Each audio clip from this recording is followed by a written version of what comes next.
Der sidder to søde hundemus og snakker om at sutte pæk. Der er ikke nogen små børn i stedet, vel? Så siger den ene jeg gør det ikke af lyst, men for ostens skyld.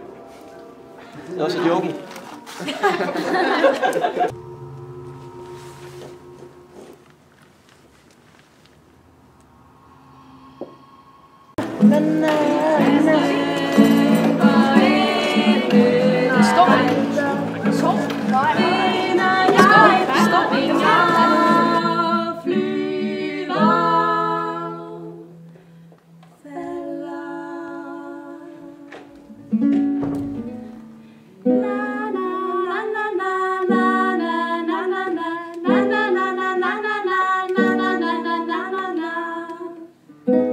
Jeg lander i den smilende reklame, men den dansende